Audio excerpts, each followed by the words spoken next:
Hello, everyone. Back on a Wednesday, back 11 a.m. Today, beautiful gym in the background. Let's get started. Hi, everyone. So today, actually, our big topic overall are the lats. And we are going to start off with a very practical question that we got from someone. The question was, what is the difference between a broad frame carry, for instance, and a narrow farmer's carry when it comes to the muscles? Mhm. All right. So the goal for the lats, so for the lat dorsal, is always to get engaged in all three jobs with the widest grip possible. Before we go into the carries, I think it's easier to get the concept in the pull-ups because everybody knows pull-ups and how hard they are, especially if you start gripping wider. So the goal for a pull-up is always at some point to get the widest grip possible while still engaging your lats. That means once you pull up, your shoulder blades go back and stay down and your shoulders are not rolling forward. That's how we know that the lat is actually working. And this is the same concept for carries. The wider you grip on a carry, um, the more your lats have to work, um, especially stabilizing. So that means in a frame carry where the frame is fixed, so there's no deviation in grip width or broad. This is the actual hardest position for your lat to stabilize in. And of course, if you grip too wide in a frame carry, there's stuff that can happen. You can also shrug up. Shoulders can really roll forward in that position. So you see people shrugging. If that's the case, okay, narrow it down a little bit, and off you go. So this is, especially the frame carry with a wide grip, is the best way how to make people feel the lat dorsal at first, right? Because it has to stabilize. You can't roll your shoulders forward, so um, you can shift towards any other muscle, especially any other small shoulder muscles. If you grip narrow, so let's say you do farmer's carries with kettlebells, which are done very often, but kind of miss the point of what the carry is about. The carry is not only about grip strength, yes, it is too, but also about the lat dorsal.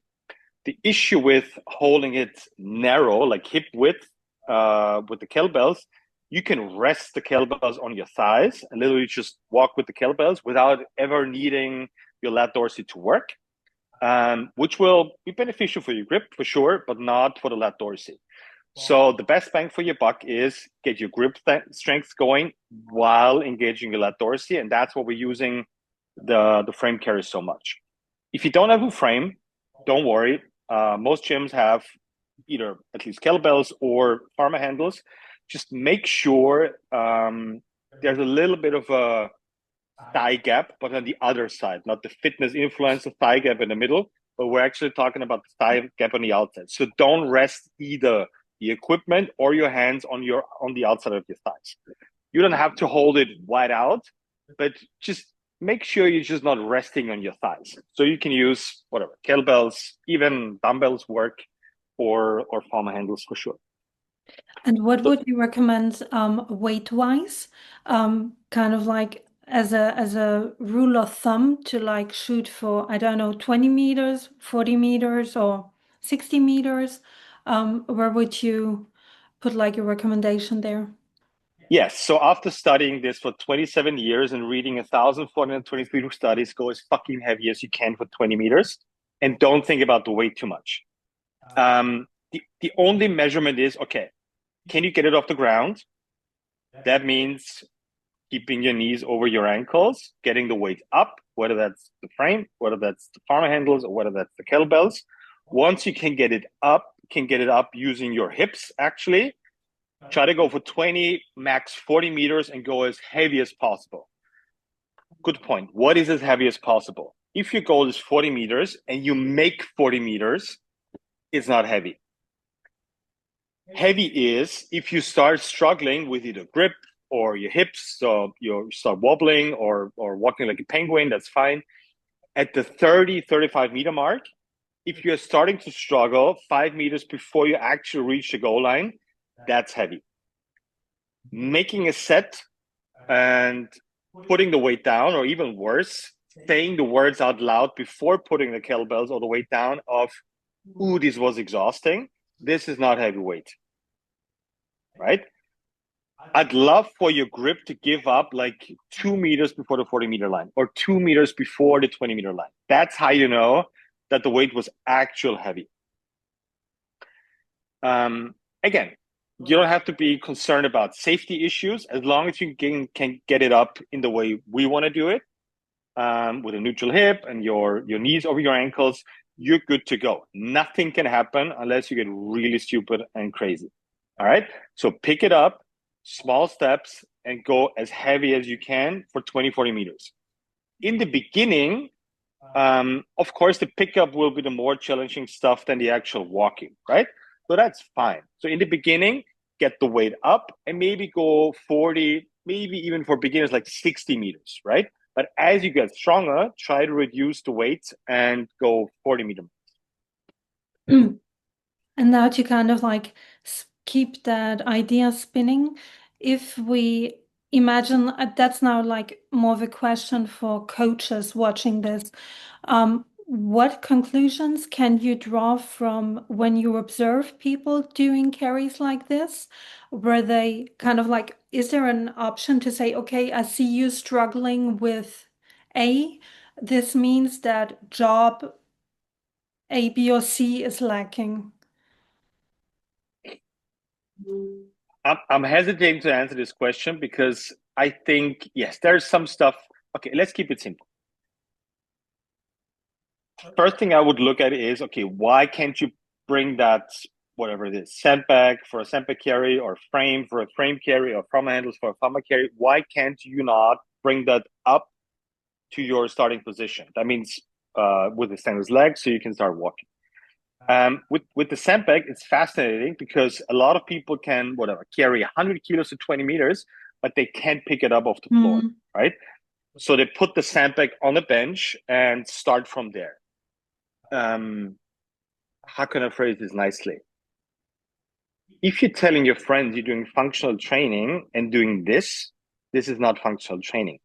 Super simple rule. If you can't pick it up off the floor, you should not carry it. All right, now we're going to educate you how to pick it up the floor. So get your hips involved in first, use your hamstrings and use your glutes to get it up the floor, and not your weird, quads, knees, or lower backs to get it up the floor. And then you can, and then you're good to go. So that means what you can see is if somebody is not able to pick it up off the floor, that means, okay, we need to start working on stabilizing the glutes, producing with the glutes, and learning how to put the brakes on with the glutes. That's the first thing I'm going to see. Once that is established and people can start walking, I think the most important assessment is when. This is not a matter of if, it's a matter of when. When are people starting to turn their feet out, right? So if it's actually heavy, if you're going for 40 meters, actually heavy, you'll start walking pretty normally, right? And at some point, when your hamstrings are about to give up, you start seeing feet turning out. This is just your body trying to find more tension in your hamstrings and your glutes. But there's nothing to see there. There's something to see there, but there's nothing to correct there. Just hang in there, right?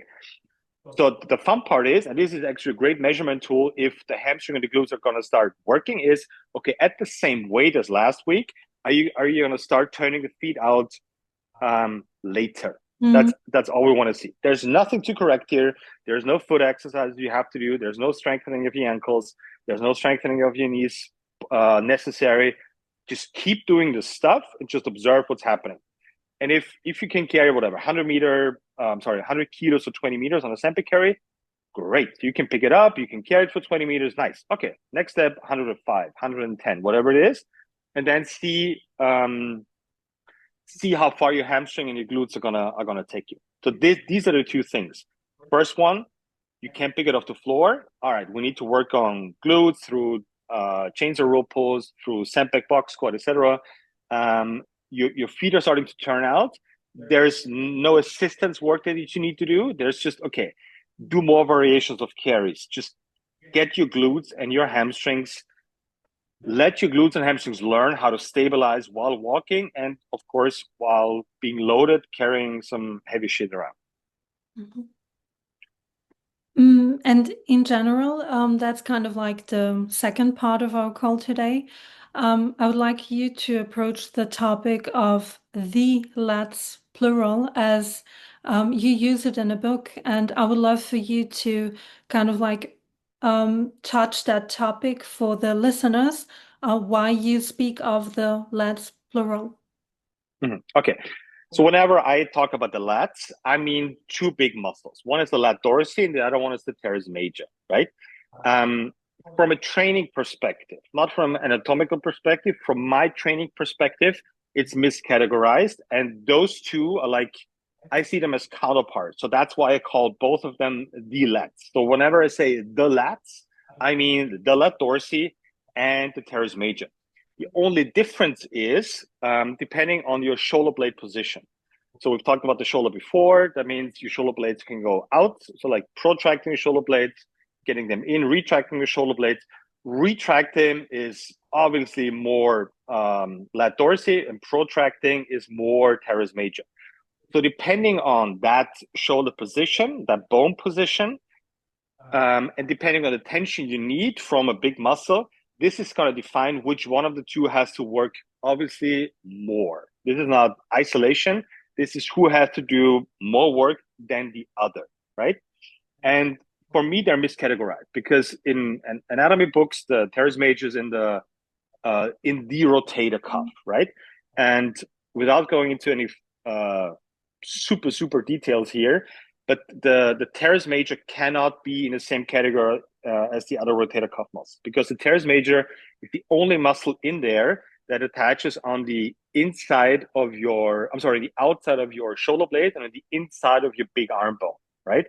So it has the potential for spiral movements because it's on the opposite ends of bones. And whenever you move, there's actually tension happening. All other rotator cuff muscles are not.